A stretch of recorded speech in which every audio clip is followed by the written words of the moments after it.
نبی کریم صلی اللہ علیہ وآلہ وسلم کی وفات کا وقت جب آیا، اس وقت آپ صلی اللہ علیہ وآلہ وسلم کو شدید بخار تھا۔ آپ نے حضرت بلال رضی اللہ تعالیٰ عنہ کو حکم دیا کہ مدینے میں اعلان کر دو، جس کسی کا حق مجھ پر ہو وہ مسجد نبوی میں آ کر اپنا حق لے لے۔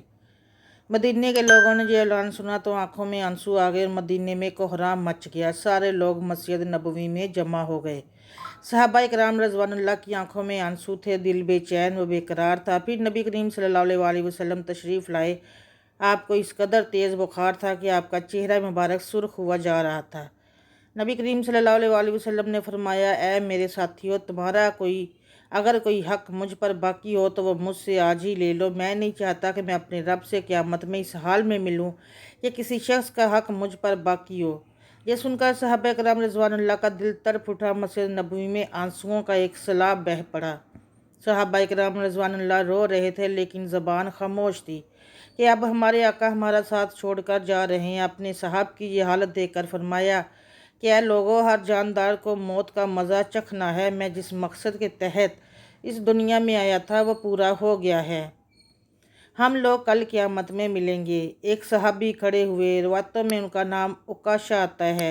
عرض کیا، یا رسول اللہ صلی اللہ علیہ وآلہ وسلم، میرا حق آپ پر باقی ہے۔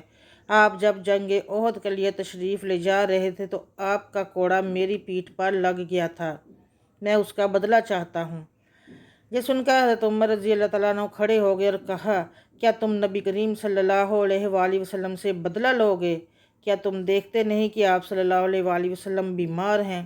اگر بدلہ لینا ہی چاہتے ہو تو مجھے کوڑا مار لو، لیکن نبی کریم صلی اللہ علیہ وآلہ وسلم سے بدلہ نہ لو۔